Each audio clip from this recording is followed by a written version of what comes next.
Hi guys, welcome back.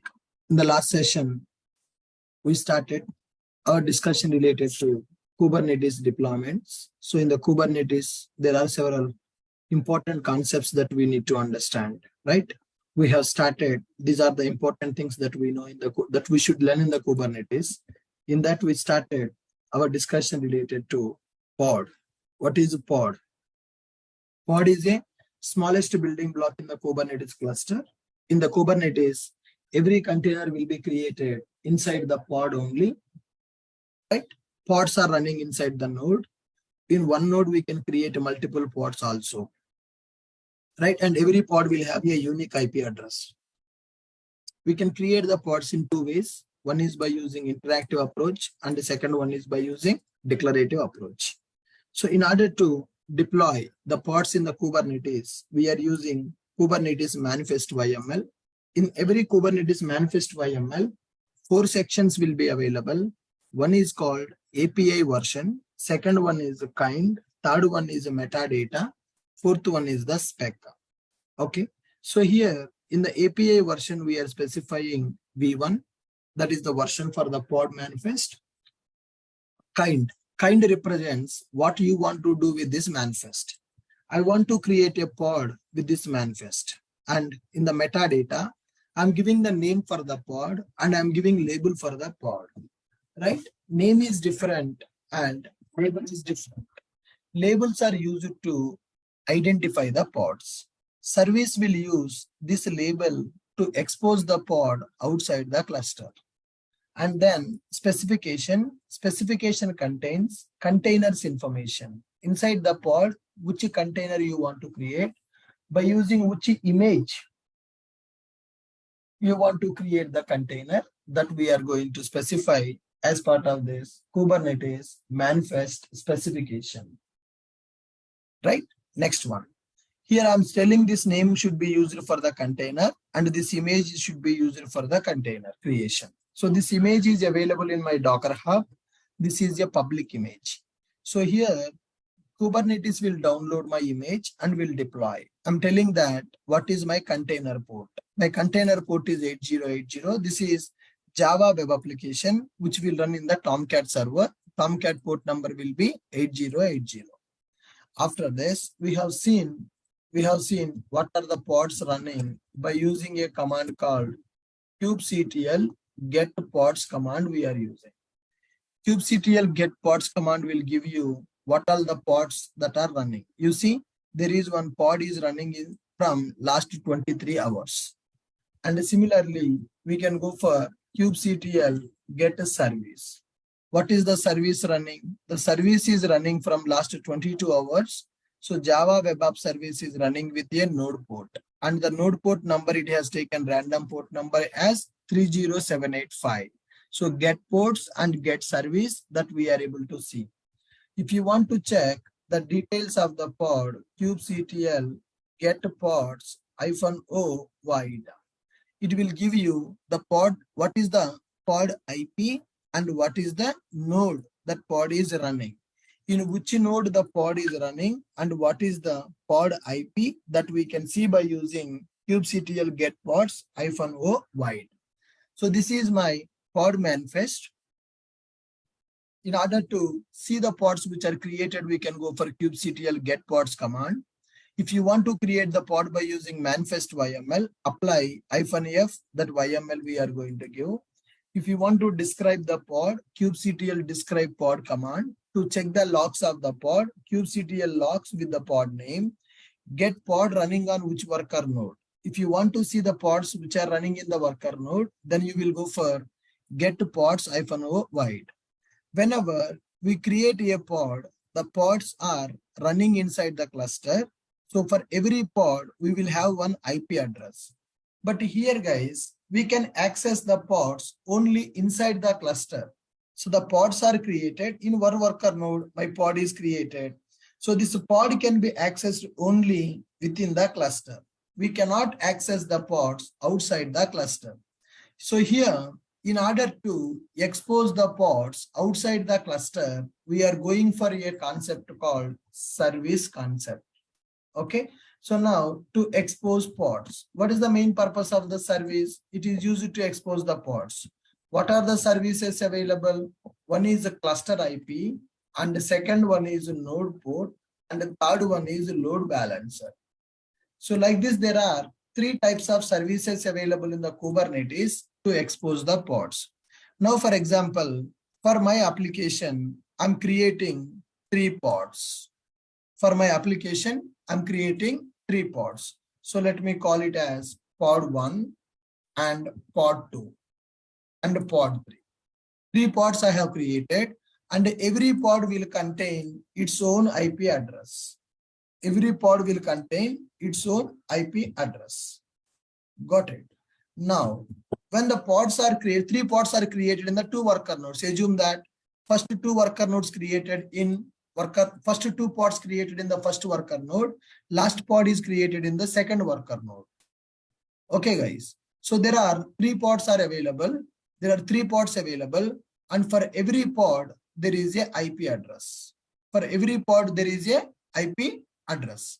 Now we can access the pods with IP address within the cluster, but not outside the cluster. Okay. Now what I want to do is, I don't want to access the pods by using pod IP because pods are ephemeral. Pods are ephemeral. Nothing but pods are short-lived objects. Pods are short-lived objects. So pods, currently three pods are available. Out of these two pods, one pod may get crash. Two pods may get crash. Okay. Now, so when the two pods are got crashed, another two pods are created to replace them. Self-healing capability available for the pods in the Kubernetes. When one pod is deleted, another pod will be created. When the new pod is created, the new IP will be generated. So that's why we should never access the pods by using pod IP. The reason, pods are ephemeral. Ephemeral, nothing but short-lived objects. Short-lived objects. When pod is recreated, IP address will change. When pod is recreated, IP address will change. So that's why it is not recommended to access the pods by using pod IP. Okay. We need to expose the pods for outside access using Kubernetes concept. We can't access pods outside. In order to access the pods outside using Kubernetes service concept. So here, first thing that we need to understand, pods are ephemeral. Pods are short-lived objects. Pods will be recreated for the application. Now, if there is some problem with the pod 1, then pod 1 will be deleted and new pod will be created. When the first pod is deleted and a new pod is created, pod IP will be changed. So that's why we are not going to use the IP address of the pod to access them, because pods are short-lived objects. Pods will be recreated several times. So pod IP will change when it recreated. Pod IP will change when it recreated. Pod IP will change when it is recreated. That's why we should never access the pods by using IP. So to expose the pods, to access the pods, we are going to use three services. What are the three services? One is a cluster IP, second one is a node port, and the third one is a load balancer.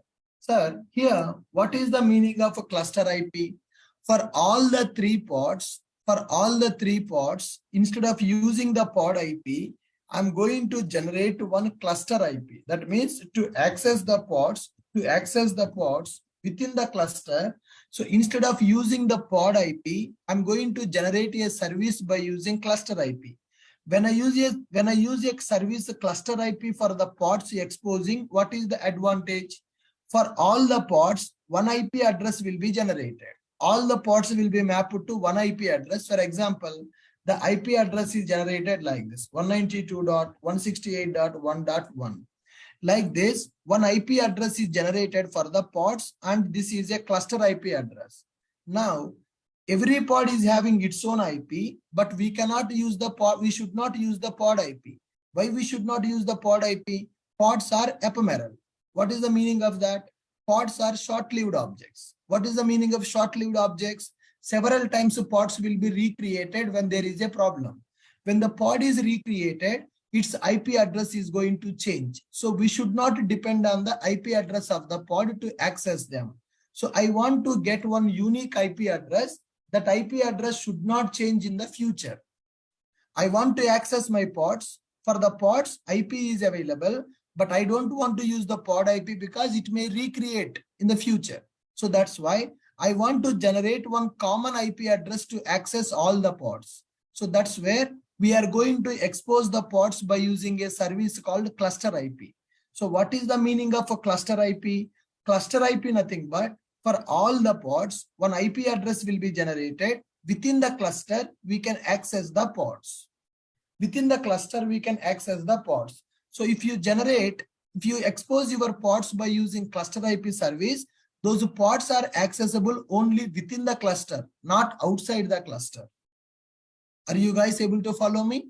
So without cluster IP also we can access the pods. But the problem, you need to use the pod IP. When you use the pod IP, if the pod is recreated, IP address will change. There is a challenge here. So that's why if you want to access your pods within the cluster, we will expose the pods by using cluster IP service. When you go for a cluster IP service, what will happen? It will create one IP address to access our pods. See, a cluster IP service will be created. That service is mapped to all the pods that we have created. Now, in order to access the pods, instead of using pod IP, we can use a cluster IP. Cluster IP is a static IP. It will never change. If this pod is deleted, no problem. Cluster IP is not going to change. This pod is also deleted, no problem. Cluster IP is available. Another pod is created, no problem. Cluster IP will not change. So any pods that you want to access only within the cluster, then we are going to use cluster IP service to expose the pods. Okay, guys.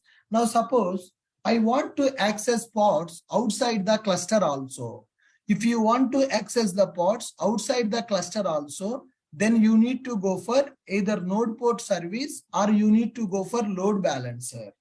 Node port service available and load balancer available. By using node port service and load balancer service, we can access the pods outside the cluster also. Cluster IP means the pods will be accessed only within the cluster. Guys, please concentrate carefully. Please concentrate. These topics are difficult. It will take time to understand. I'm repeating multiple times. Please give your attention. Then only you will understand the Kubernetes. We are deploying the pods. So when we deploy the pods, pod will have a IP address. By using the pod IP, we can access the pod only within the cluster. But we should not use the pod IP to access because in future pods may be recreated. Pods recreation means IP address will change. So old IP will not work for the new pod.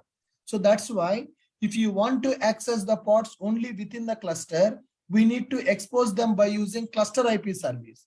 How to use a cluster IP service? If you go to your service manifest file, in the service manifest file, here we are specifying type as a node port. Instead of the type as a node port, we can specify the type as a cluster IP. Now save it. After saving this, let me go for kubectl apply -f Java web app service.yml. kubectl apply -f that service.yml. Okay, when I go for that, my service is configured as a cluster IP. So verify how to access that service.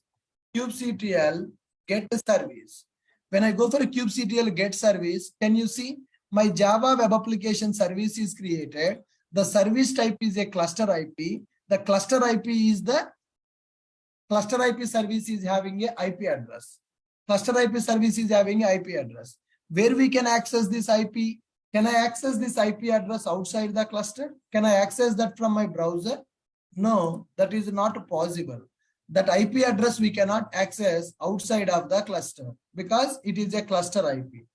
Now, if I'm trying to access that cluster IP outside, it will not be accessible. Cluster IP nothing but it will be accessible only within the cluster. Cluster IP nothing but only within the cluster. Now, cluster IP service. When we are going for cluster IP service, when we create the pods, every pod will get unique IP address. Unique IP address. We can access pod inside cluster using its IP address. But pods are short-lived objects. When pod is recreated, its IP will be changed. So we can't depend on pod IP to access. You got the problem? We are creating the pod. The pods are having unique IP address. We can access the pods within the cluster using its IP. But the problem is pods are short-lived objects. When pod is recreated, its IP will be changed. So we can't depend on pod IP to access that. So to expose the pods within the cluster, to expose pod access within the cluster, we can use cluster IP service. Cluster IP service will generate unique cluster IP will generate one IP address to access our pods within cluster. Cluster IP will not change. When pods are recreated. Okay. So we are exposing the pods by using a service called cluster IP service. When I expose the pods by using cluster IP service, for all the pods, one cluster IP address will be created. You can see here, one cluster IP address got created. Using that cluster IP, we can access the pods within the cluster. Sir, normally we can access the pods within the cluster now. Why we need to go for a cluster IP? Normal pods we can access within the cluster using pod IP. But when the pod is recreated, then what will happen? IP address will change. So every time you need to check what is the IP of the pod. Instead of that, I will map all the pods to my cluster IP service. When I map all the pods to cluster IP, if this pod is deleted or if the pod is recreated, no problem. The pods are binded to cluster IP. One IP address is generated. When the cluster IP is generated, I no need to bother about what is the IP address available for the pod. Because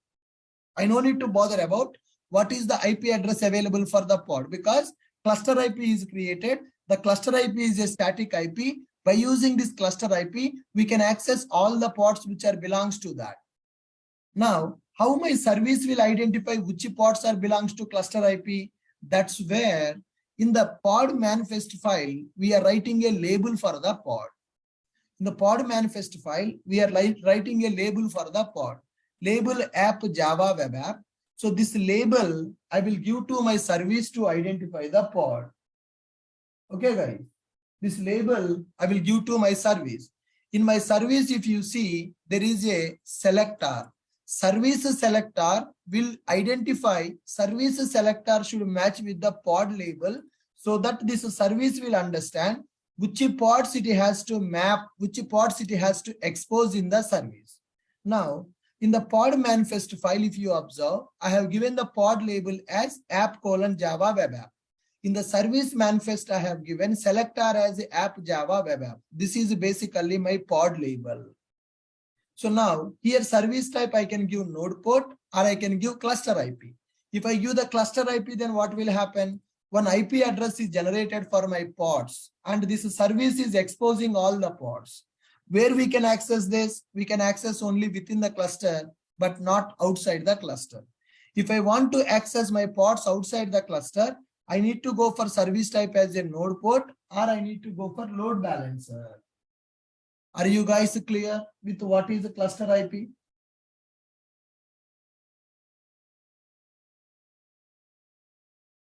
Are you guys clear what is a cluster IP? Come on. Here I am writing comment. This is pod label. Selector should match with the pod label. Then only it will identify which pods should be exposed by using this service. Services are used to expose the pods. Now tell me when we need to go for a cluster IP service, guys. When we should go for a cluster IP service in Kubernetes.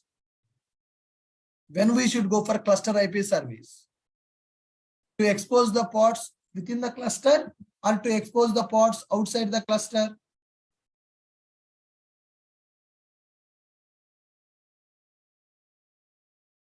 We want to expose the pods within the cluster. I don't want anybody from outside should access my pods. I don't want people to access my pods outside the cluster. I want to access my pods only within the cluster. Then we will go for cluster IP. Let me tell you a simple example. We have seen our project architecture. I want to create database container. Do you want to allow end users to access our database directly? Database I am running as a container. Do you want to access database by end users? Will you give your database access for end users? Will you give your backend API access for end user? No. What we will give for end user? For end user, we will give only front-end application access. For end user, we will give only front-end application access. So in this scenario, can I deploy my backend pods as a cluster IP, database pods as a cluster IP? So database I will deploy as a cluster IP service. When I deploy the database pods as a cluster IP service, then what is the advantage? Database pods will be accessed only within the cluster, but not outside the cluster. Database pods will be deployed within the cluster, but not outside the cluster. And my backend application pods will be available. I will deploy my backend application pods as a cluster IP service so that my backend application can be accessed only within the cluster. My front-end application I will deploy as a node port. When I deploy my front-end application as a node port, then what happens? A node port service means front-end pods can be accessed by end user. When end user access the front-end pod can access the backend pod. Backend pod can access the database pod. So these two pods I will create as a cluster IP, and this pod I will create as a node port. That means outside people cannot connect to our database directly. Outside people cannot access our backend APIs directly. Outside people can access only our front-end API, front-end project, front-end application pods can be accessed by end users. Now you got the clarity when we need to go for node port service and when we need to go for cluster IP service. I want to deploy my pods in the cluster and those pods should be accessed only within the cluster. Okay, now assume that this is my cluster. In this cluster, assume that there are three types of pods available. In this cluster, there are three types of pods available. So here, I'm going to deploy database pods. I want to run my database. Here, I want to run backend application pods. In the Kubernetes, everything is a pod. Backend application pods. And here, I'm going to deploy front-end pods. Front-end application pods I am deploying. So in the backend database, there are, assume that 4 pods available to run my database. For a high availability, I'm running my database in 4 pods. Pod 1, pod 2, pod 3, pod 4. So like this, I'm deploying 4 pods for my database. Now, here in the backend also, I'm having 4 pods. My application is running in the 4 pods. Now, backend application should access the database pods. Can we access by using pod IP? Is it recommended to access the pods by using pod IP, or it is not recommended to access the pods by using pod IP? Guys, my database is running, MySQL database is running in 4 containers. 4 containers are created in the 4 pods. Now, my backend application running in 4 pods. Can I directly establish communication from one pod to another pod by using pod IP? If I access the pod, database pod by using pod IP, then what is the problem? If my backend application is communicating with the pod by using pod IP, what is the problem? What is the problem if my database using pod IP to access the pod? Tomorrow, one pod got damaged. One pod got damaged. Then IP address will be changed. So is it recommended to access the pods with the pod IP, or it is not recommended to access the pod using pod IP? Not recommended to access the pods using pod IP. Then what I will do, all these pods will have the same label. All these pods will have a same label.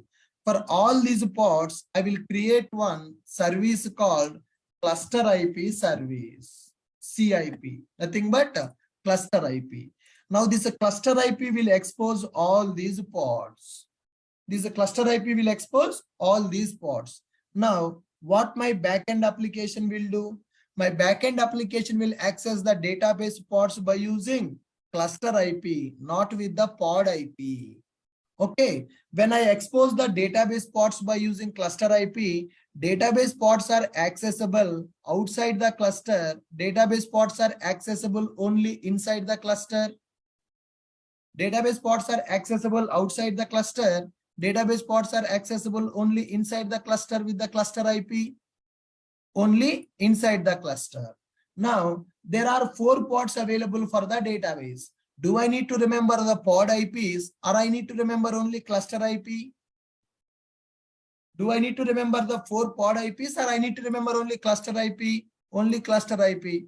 Tomorrow, 4 pods got deleted and another 4 pods got created. Cluster IP will change, or cluster IP will not change? Cluster IP will not change. Even if your pods are recreated, cluster IP will not change.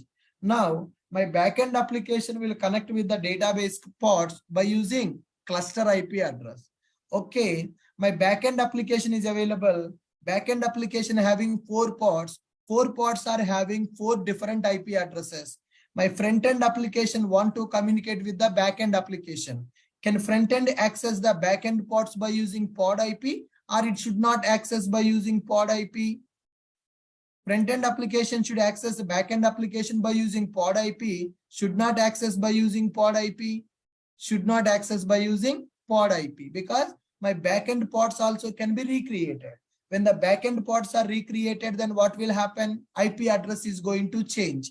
Then what I will do? My back-end pods also I will expose by using cluster IP.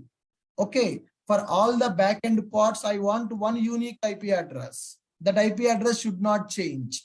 For all my backend pods, 4 pods available. For all the 4 pods, I want one cluster IP. Now, for my backend pods, I have created one cluster IP. When I create a cluster IP for the backend pods, then what front-end application will do? What the front-end application will do? Front-end application will access backend application by using cluster IP or by using pod IP. By using only pod IP. Now, you are an end user.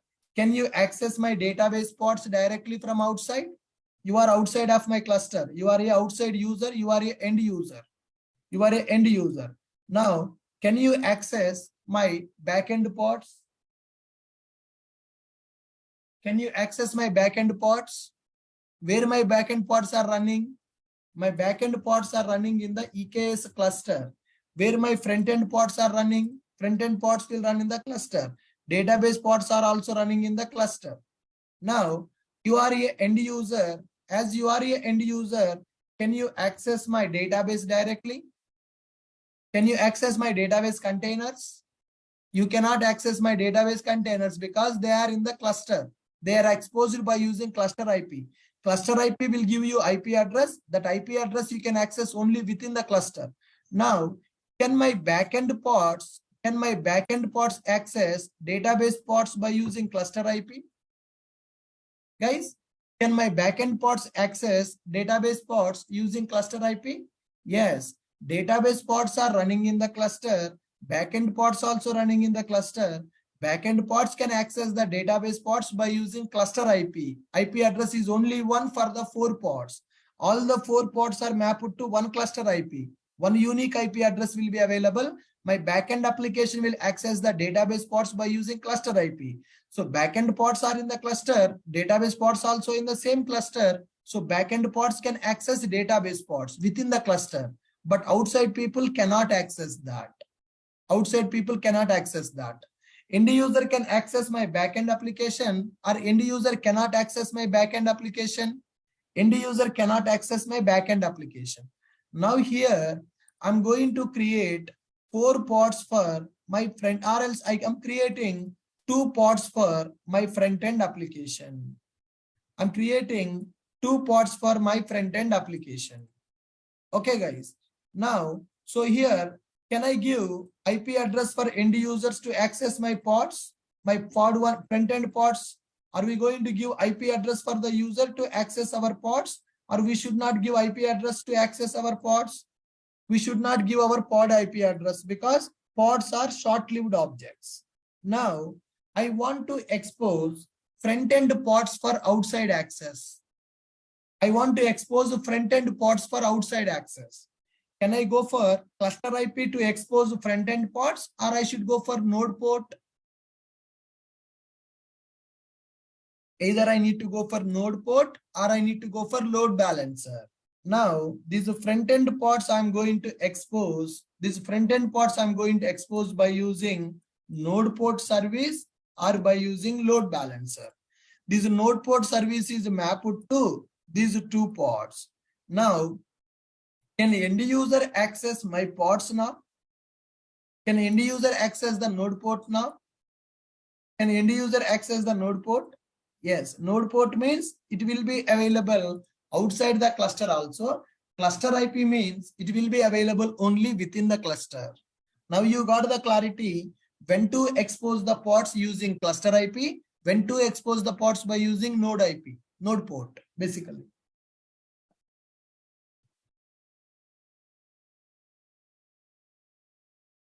Are you guys able to follow me? Are you guys able to follow me? Yes. In the Kubernetes, we are creating the pods, guys. Pod is nothing but a short-lived object. Pod is a smallest building block that we can create in the Kubernetes cluster. When you want to deploy any application in the Kubernetes, that should be deployed as a pod only. Pods are ephemeral. Pods are short-lived objects. For every pod, one IP address will be created. But when pods are short-lived, so pods will be recreated. When the pod is recreated, its IP address is going to change. So that's why we should never access the pods by using pod IP. Then how to access the pods? If you want to access the pods within the cluster, then go for cluster IP. So whenever you expose the pods by using cluster IP, one IP address will be generated to access the pods only within the cluster. If the pods are recreated also, no problem. Cluster IP is not going to change. Okay. Database pods will be exposed as a cluster IP. Backend pods also will be exposed as a cluster IP. Front-end pods will be exposed as a node port. Why node port? When you go for node port, that will provide accessibility within the cluster as well as outside the cluster. End user should access front-end pods. So that's why we will give node port service for the front-end pods. So end user should not access backend application and database. That's why backend application pods will be exposed as a cluster IP. Database pods also will be exposed as a cluster IP. Are you guys clear with my point? Are you guys clear with my point? Okay. Now guys, here, yesterday, we have created our deployment in the Kubernetes. Now, I want to delete everything, whatever I have created, and I want to do a fresh deployment. So to delete all your components created in the Kubernetes, kubectl delete all -all. Kubectl delete all -all. When I execute, kubectl delete all, my pod is deleted, my service is also deleted. Now nothing is available in the Kubernetes. kubectl get pods. kubectl get pods. No resources available, no pods available. And we can go for kubectl get a service. Okay. When I execute kubectl delete all, whatever the components we have created in the Kubernetes cluster, everything will be deleted. kubectl delete all, my pod is deleted and my service is also deleted. When I execute kubectl get pods, no resources found, no pods are running.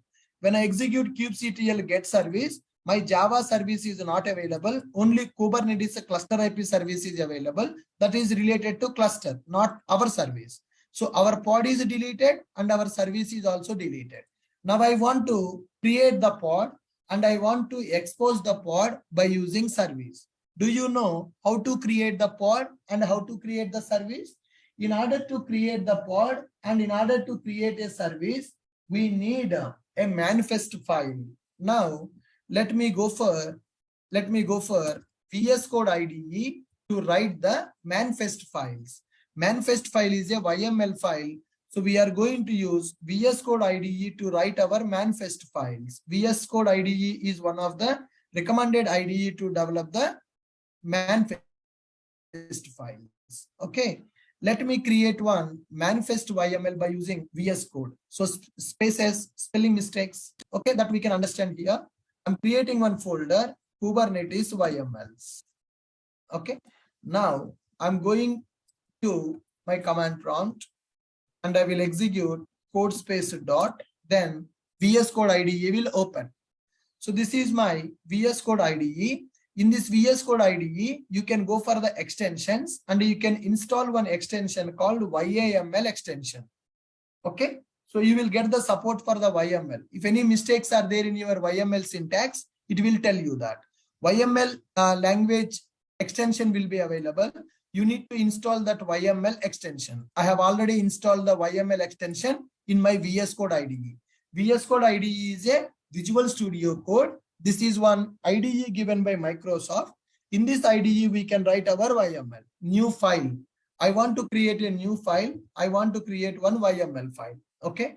File, new, new text file. Let me save this file. This file I am going to save with Java web app.yml. I'm creating one YML file. In the YML file, we will have 3 hyphens and 3 dots. Okay, guys. 3 hyphens will be available and 3 dots will be available in the YML. This is the syntax of the YML. Okay, save this. So first I am going to specify my pod manifest. So here if you see API version v1 and we will be having metadata and we will be having kind. API version kind will be available, metadata will be available, spec will be available. So this is my manifest YML syntax. Okay, so API version, kind and metadata is available. Okay, version is v1, kind. I want to create a pod. Metadata, in the metadata, guys, see, when I'm writing the metadata, I'm giving one space. It represents it is a child. Name, I want to give the name as Java Web Application Pod. And I want to give the labels for the pod. You can give the label as anything. I'm giving the label as a Java Web App. Label is important here, guys. Without a pod label, we can't expose the pod outside the cluster. API version is v1, kind is the pod, metadata. Name is Java Web Application Pod. Label is the app Java Web App. Spec. Inside the specification, we are going to specify containers information. How many containers you want to create? What is the name you want to give for the container? I want to give the container name as Java Web App Container. Where is the image available? My image available in the Docker Hub account. Ashok IT Java Web App is my image name. So Kubernetes will download this image from the Docker Hub. It is a public image. You can use the same image. Then what are the ports mapping here? The ports. So here the container port The container port is 8080. So it is a Java web application. It will run in the Tomcat server. Its port number is 8080. This is called our pod manifest. So I'm writing API version, what is the kind and what is the metadata and the specification of the pod. In this pod, I want to create this container. Container name should be available like this. That container should be created by using a Docker image. And this container port is 8080. So this is a pod manifest. By using this pod manifest, we can create the pod. What is the name of the pod? Java Web Application Pod. What is the label of the pod? Pod label is Java Web App. App::Java Web App. This label is very important here. Very important. I'm writing a comment. Hash means comment. So this label is used to identify the pods to expose in the service. Okay, guys. Are you clear with my pod manifest YML? Now, in the last session, I have created one YML for the pod creation, another YML for the service creation. Generally, we can combine pod manifest and service manifest in the single YML. So here I don't want to end the YML. I want to continue the YML. To continue the YML, another 3 hyphens I am giving. So this is pod manifest. Now I will write the service manifest. How to write the service manifest? I can go for API version. Here also kind will be available. And here also metadata will be available. And spec will be available. And end it. Okay. Within the single YML, I'm writing my pod manifest. I'm writing my service manifest. I hope you already got pod manifest. Now I need to write the service manifest. Service manifest API version is V1. And what is the kind? It is used to create a Kubernetes service. What is the metadata? In the metadata, I'm going to specify the name. I can give any name for that. I'm giving the name as a web application service, Java web application service. And here, spec is the most important part in the service, guys. So API version I have given as a V1, kind I have given as a service. Under metadata, I'm giving the name as a Java web application service. Now, coming to the specification, what type of service you want to create? If you want to create a cluster IP, you can give the type as a cluster IP. If you want to expose the pods outside the cluster, you can go for a node port. You can go for a node port. If you don't want to go for node port, then you can go for load balancer. You can go for load balancer. That is also another type. So if you want to access the pods only within the cluster, then cluster IP. If you want to access the pods outside the cluster, you can go for node port or you can go for load balancer. Currently, I'm going for node port. Okay, guys. Type is the node port. Okay. I'm creating the service as a node port. But why I am creating node port? I want to expose the pods. Which pods I want to expose? Here, my service should identify the pods by using pod label. So in the service spec, we are going to write a concept called selector. Selector app::Java web app. So this is called pod label. This is called a pod label. Now I'm creating a service with the type as a node port. This service has to expose the pods whose label is equal to app::Java web app. Service is using a selector to identify the pod by using pod label. Whatever the label name you are giving here, same label you need to give in the service selector. Then only this service will expose this pod by using this label as a node port service. Okay, guys. Then after, once it is completed, then we need to go for port mapping. Internal port that we need to specify as 80. And what is our container port? That is called our target port. Our target port is 8080. What is the node port you want? Yesterday we have given 3. Yesterday we got 30785. Now I am taking node port as a 30785. Guys, writing the node port is optional here. If you don't write the node port, Kubernetes will generate one random node port number. If you want to fix the port number, then you can give the node port. So here, this is called our service manifest. This is called our service manifest. And this is our pod manifest. And this is called our service manifest. So what is the purpose of pod manifest? Pod manifest is used to specify which container we need to create, which image we need to use to create that container, what should be the label of the pod, what should be the name of the pod, that we are specifying in the pod manifest. Now, these pods we can access with pod IP, but pods are short-lived objects. That's why we need to expose the pods by using service.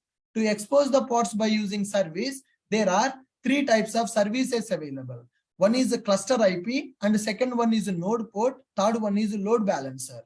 When you expose the pods by using cluster IP, that will generate one unique IP address to access only within the cluster. But I want to access my pods outside the cluster. To access the pods outside the cluster, we have two services. One is called a node port service, another one is load balancer service. Now, when I'm going for the node port service, I'm giving the node port number as a 30785. That means my application ports will be exposed as a node port service on this port number. This port number I will enable in the security group to access my application. For example, if I don't write the node port, yesterday I did not write the node port, but today I am writing the node port. If you don't write the node port, what will happen? Kubernetes will generate one node port random number from 30,000 to 32,000. It is going to generate one random port number. Okay, 30,000 to 32,767. It will use, in that range, it will use one random number. I don't want that random number for my pods. I want to fix the node port. 30,785 I am giving. You can give any number between 30,000 to 32,767. Okay, this is my service manifest and this is my pod manifest. Guys, do you understand the relation between pod manifest and service manifest? Is there any relation between pod manifest and service manifest, or there is no relation? Do we have the relation between the pod manifest and service manifest, or we don't have a relation? Where is the relation between pod manifest and service manifest? Where is the relation between the pod manifest and service manifest? Pod label. Pod label we are using as a service selector. Pod label we are using as a service selector. Okay, here you can see clearly in the VS Code IDE in which line I am starting, where I am giving the spaces. These spaces are called as indent spaces. These spaces are very important.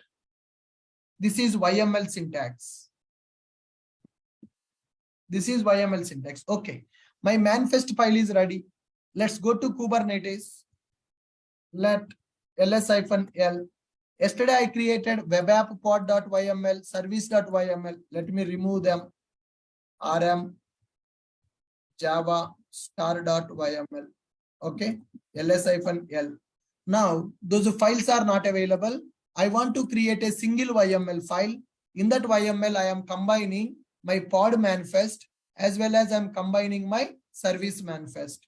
Okay, take this YML, go here, create a file, vi java web app.yml, single YML file.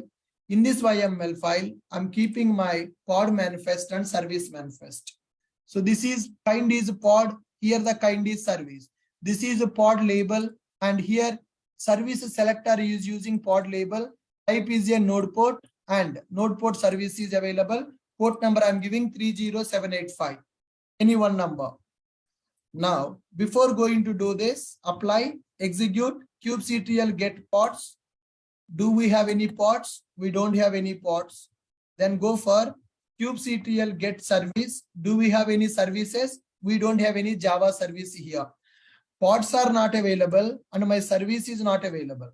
I created a manifest YML with pod specification and service specification. Let me go for ls-l. This is my YML file. I want to create the pod and I want to expose the pod by using node port. Let's go here, kubectl apply -f java web app.yml. Enter. Now you see pod is created and service is also created. Pod created, service also created by using single YML. Now if you execute kubectl get pods, kubectl get pods. Now one pod is running, 1 out of 1. I want to create one pod. That one pod is created and it is ready and it is running. 18 seconds ago my pod is created. Let me get the service here. kubectl get service.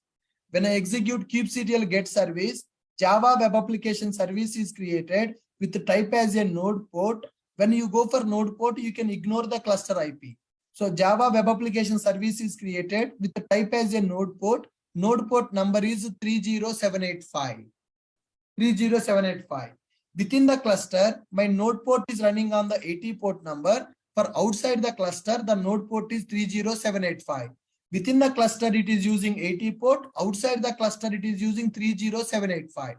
Now, if I want to access my application, okay, node port number I know, but in which node it is running, where my pod is running, in which node my pod is running, how to verify that? Guys, do you know the command? In which node my pod is running? To check -o void. Okay, kubectl get pods -o void. Okay, kubectl get pods -o void. 192.168.46.198. This is the IP address of first worker node. This is the IP address of my first worker node. Now let us go to the IP address. Let us check the worker node IP and let me try to access that. So these are my instances which are running. Select this instance, first instance. In the first instance, you can see IP 192.168.46.198. My pod is also running on the same IP, same worker node. 192.168.46.198. Here 192.168.46.198. So that means in the first worker node, my pod is running. Take its public IP address and go to check the security group, node port is enabled or not. When you select this machine, check the security group. So this is the security group is available for that. In the security group inbound rule, you can check 30785 port number I have already enabled yesterday. Okay. Now let me go for this public IP :30785/Java web app. Java-web-app. Now, am I able to access my application? Am I able to access my application which is running in the worker node? My application is accessible which is running in the worker node. So now my pods are running. Am I accessing the pod by using pod IP or am I accessing by using node IP? Outside access is available. Pods are running in the cluster, but we are able to access them outside. How come we are able to access outside? Why this outside accessibility provided for my pods? How it is provided? By using node port. By using node port. Okay, guys. So do you understand what is the difference between cluster IP and node port? Do you understand what is the difference between cluster IP and node port?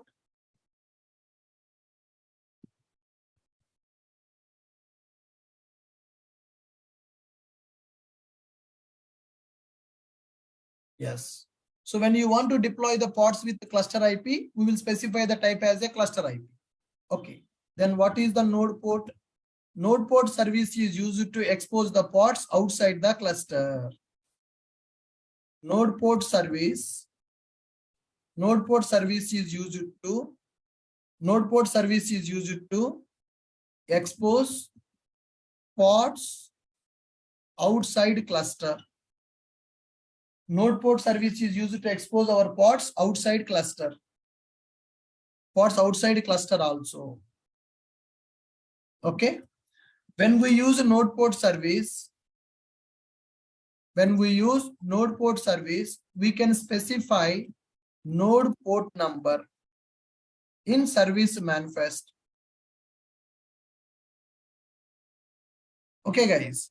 When we use node port service, we can specify node port number in the service manifest file. If we don't specify node port number, If we don't specify node port number, then Kubernetes will assign random node port for our service. Node port range from 30,000 to 32,767. If you don't set the port number in the manifest YML, I'm setting the node port number in the manifest YML. If I remove this property, Kubernetes will generate a random port number. That random port number range will be between this. From 30,000 to 32,767. In this range, it can take any port number to expose our ports as a node port. In this range, it can take any port number. In this range, it can take any port number. Got it?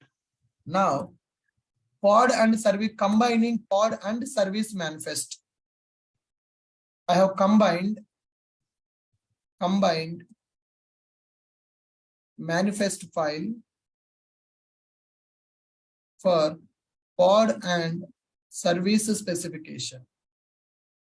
Combined manifest file for the pod and service. That means I want to combine pod specification and the service specification in the single YML. Yesterday we created two separate YMLs and we applied two YMLs. Today what I have done, I have created single YML. That single YML contain my pod specification as well as my service specification. Okay. Before going to execute this, delete everything delete all Kubernetes components we have created. So to delete all the Kubernetes components we have deleted, kubectl delete all all. Everything will be deleted. Apply manifest. Apply manifest. To apply the manifest, kubectl apply -f manifest file. That is our manifest YML. You can save with any name. Then after get pods. Okay. To get the pods, we can go for kubectl get pods. Get service. To check your service and the node port number. Get service. To get the service, we can go for kubectl get service. Check the pod running in which node. Check pod running in which node. So to check that, we will go for -void.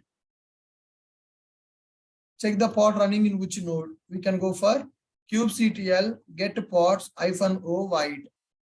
Okay. Access application in the browser. Access application in browser. Make sure node port number enabled in security group. You need to enable your node port number in the security group. So this is the URL of my application. Okay. So in this URL, what is this? It is node port number. And what is this? Node public IP, not private IP, guys. We need to go for node public IP. So with this, we are able to access our application. I use node port service. Okay, guys. Are you guys clear with my point? Are you guys clear with my point? Now you got the clarity. What is a pod? What is a service? How to create the pod? How to create the service? How to expose the pods by using service? So everything is YML based here. YML manifest files we have to write in the Kubernetes. You got it?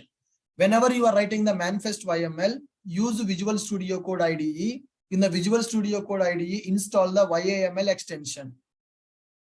Install the YAML extension so that you can see the clear spaces here and the lines where you have started, where you are ending, the clear straight lines are available. It will evaluate your syntax. Suppose if I write like this, now see, it is showing the error. When I'm not giving the correct spacing, it is giving the error.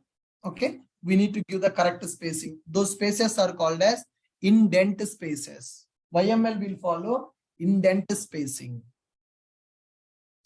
Okay, good. So fine. Yeah. So someone asking a question, if I don't give the node port number, then Kubernetes will generate a random port number. How we will know what port number it is generating? Whenever we execute Kubernetes kubectl get svc, it will show your service. In the service, you can see what is the node port number it is using. So that is the reason I'm showing the service here. When you see the service, which random port number it has taken, that you can see that port number here. So in this scenario, I'm fixing the port number. If you don't fix it, it will generate a random port. That random port we can get from this kubectl get service. Here the port number will be displayed. Okay. Yeah, guys. Any questions, anyone? Can you unmute your mic? Ashok, what is the use of target port here? If we are using 80 port number to communicate within the cluster, and this target port is to access our pods within the cluster. Within the cluster, pods will be accessed directly with the IP. No need to give this random node port number. Okay. So this port is 80 is used for the cluster, and this target port represents our container is running on the which port number. And for outside people, we want to give which port number. That is the meaning of 3 ports here. This is for cluster mapping. This is our container port, and this is for outside access. Okay. Okay. Ashok, one more thing. Actually, yesterday we learned, right? We have 2 approaches to create the port, like interactive and declarative, right? Correct. So in one approach, we are writing the YML file, and in one approach, I think we have given one command. So why we are writing these YML if we have a simple, it seems to very simple command like this? Because so simple commands, then generally when you are for practicing that Kubernetes pods creation, you can write in the single command. But in the real time, when we are going to automate that, right, we need to execute, we need to automate the deployment in the real time. So when you want to deploy your application, every time will you go to that system and will you type that command? Okay. Got it. We need to automate that by using these YML files. Okay. And one more doubt, please. And in the architecture diagram, we have learned we have to install the Docker engine in the worker node, right? To create the container. No, you no need to do that. Whenever you create the EKS cluster, it will take care of that. Okay. Thank you. So without the Docker engine, the container cannot be created, right? So whenever we execute that kubectl describe pod, kubectl describe the pod whichever running, whenever we describe that pod here, it will show you the events Java web application pod, kubectl get pods. Now kubectl describe pod. Server does not have a resource type Java web pod. What is the command I used to describe yesterday? When we use that pod describe, right, it is going to describe pod name. Sorry. kubectl describe pod name. Whenever you describe the command, what it is saying here? Default scheduler assign the default pod to this particular node. So here we are sending a request to the control plane by using kubectl. Kubectl assigned that, kubectl communicated with the control plane. Control plane assigned the task to the particular node. In that node, we have a kubelet. Kubelet is pulling my Docker image from the Docker hub. Successfully, it pulled that image. Then it created a container. So in order to create the container, kubelet is creating the container. That container creation is taken care with the Docker. So whenever you create the EKS cluster, Docker also will be available in that node. Yep. Ashok, you said that the database ports we cannot access from outside, right? So in that case, how can we access the database to see the data? Within the cluster, you can communicate, right? In the Docker, we have seen the Docker exec-it commands we have seen to execute inside the Docker container. Similarly, here also, we can get into the Docker container. From this cluster, we can access that. Outside people cannot access that. Oh, okay. How we can access using the cluster IP, since you said we can use the cluster IP? Just curl command, curl IP address. Just to see ping IP address, whether it is pinging or not, we can verify that. In the real we can't see the user interface here. You can just ping that IP address from within the cluster, you will get the success response. So we need to use that particular worker node IP, which we said it is a cluster IP, because since we know worker node is that pod is running on worker node, So which worker node your pod is running? So that is the cluster IP for that pod. No. Whenever you deploy as a cluster IP, you no need to worry about the worker node IP, because cluster IP means it will create one IP address. That IP address you need to ping. Okay. Whenever you create your service, whenever you create a service, so you can check the service which is created by using kubectl get svc, right? If your service type is a cluster IP, here one IP address will be generated. That IP address you can access within the cluster, not outside. When your service type is a cluster IP, you forget about the node port. You don't need that. Cluster IP means one unique IP address will be generated in the cluster. Using that IP, we can access that within the cluster. That's it, not outside. Okay, got it. Cluster IP is different with the pod IP, worker node IP. Yes, right. Okay. So I have a question regarding the database.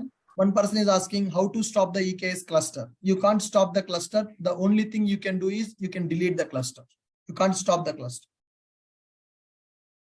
Hi Ashok, one question. Can I ask a question about the database deployment in Kubernetes? The database deployment will come in the future, sir. Today, if you have any question related to cluster IP node port, you can ask. Yeah, in the cluster IP node port also, in real world, do we need to deploy database in a Kubernetes cluster? Some projects will use cloud database, then we no need to do that. Some projects don't want to use the cloud database, then we have to deploy the database.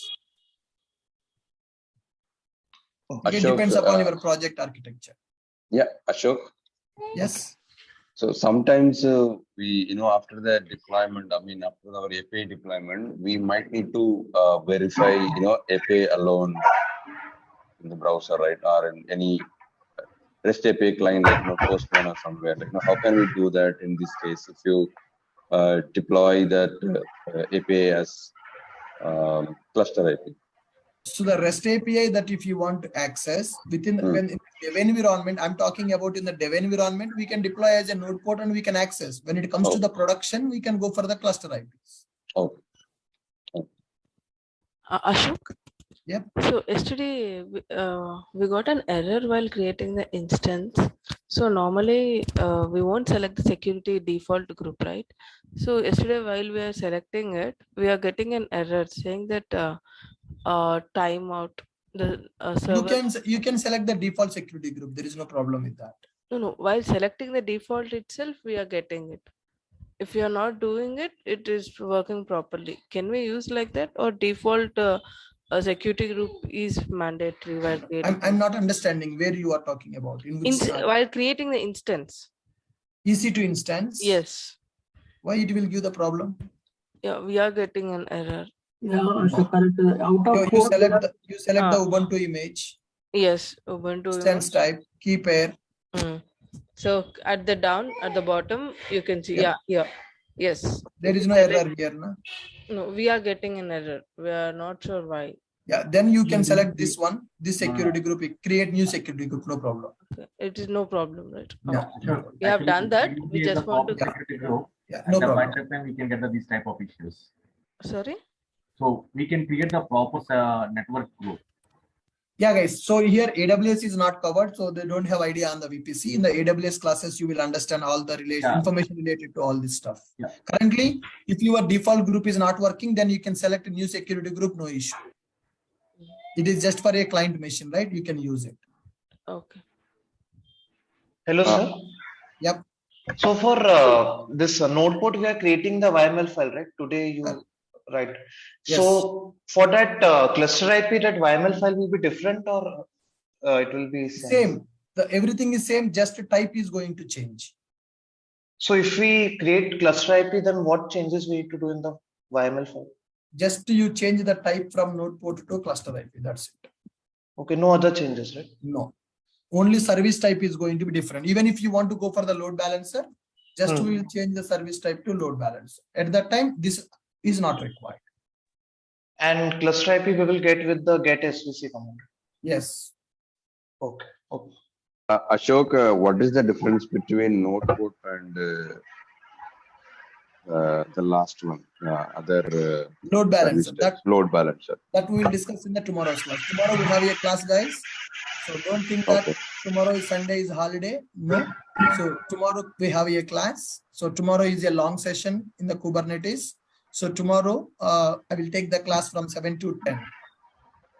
Okay. So tomorrow we have a class because our clusters are keep on running. If we run it for a long time, you will get lot of bill. So tomorrow we'll take a long session on this. Hi, sir. Sir, this is Prasad. Yes, sir. Tell me. So in our YAML file, we are giving public image. In case Correct. if you want to give private image, how we'll discuss in the future classes, sir, how to give the private image there and all. Okay. Okay. Sir. Ashok, for Java developers, who's going to write these files and develop? In the project, I told you, right? In some projects, developers will write these YMLs. In some project, DevOps people will write these YMLs. For the DevOps people, it's mandatory that they should be able to write this YML. Okay. For the developers, they don't ask much questions on the Kubernetes manifest YMLs writing, but for DevOps engineer, it is damn important because DevOps people should take care of these Kubernetes deployments. Okay. Yeah. Sir, could we create the code using the interactive approach? Sir, interactive approach, you can use it for learning purpose, but in the real time, we don't use that. In the real time, everything should be automated by using Jenkins. So at that time, Jenkins will trigger your deployment by using YML file only. Okay. Okay, sir. Yep. Ashok, while creating instances, hello. Yes. Yeah. Manually, while creating instance, we are getting 8 GB of hard disk. So while creating it through the cubes, this thing, EKCTL, it is taking around 80 GB. So how can we change the reason is whenever we are creating the instance, we are using T2 micro, which is a free tier instance. Here, cluster is using T2 medium, which is a commercial system. It is chargeable machine. We need more configuration for our system to run the cluster. Cluster is using T2 medium. When we create the instance, we are using T2 micro. Micro is a free machine. Medium is a paid machine. That's why we are getting more space and more RAM, more GB. Okay. Yeah. Sir, Ashok, if we did not mention stopping the cluster bill is generating. You can't stop it, sir. Cluster, the only option you can delete it. Once cluster is started, there is no option to stop. If you don't want the cluster, you can delete it. If you delete again, you have to create. Ashok, if we did not mention the node port service on the YML, so are we able to access our application outside? No, you can't access. But I have seen we have select the public IP of that particular worker node where our pod is running and mention the port number, and we are able to. And yesterday we also did the same. What is the service type you have used for that? Your service type is Java Web App. No. Type I am asking. Type, yesterday we did not mention it. This one, no? Type. Yesterday I mentioned node port in the service. If you see my service manifest, which I have given yesterday, I have given the service type as node port. Okay. That's why we have accessed it. That's why we are able to access outside. Yesterday I have given the service type node port. But yesterday you people don't know what is cluster IP, what is node port. Blindly I have given service type. Today I have given the clarity on the cluster IP and node port. Okay, that's why I'm thinking yesterday we also did the same. Today we also did the same. So what is the node port? Yeah. Yes, right. Today we got some more clarity on the service type. Tomorrow we'll talk about the load balance. Okay, got it. Yeah. Ashok, we have cluster IP, right? How can we go to the cluster using cluster IP? Just you can ping cluster IP address. That's it. So that will tell just to connecting or not, right? Just right. How can we go inside the cluster? You can't access that. You can't access that because it is a machine is a virtual machine. It is a CLI based machine, right? Okay. So tomorrow, when our backend application is there, backend application will connect with the database using that cluster IP address. We can't see our application with that IP address. Okay. All right. Thank you. Sir, fine, guys. Shall we delete the cluster or shall we leave till Kubernetes class completes, sir?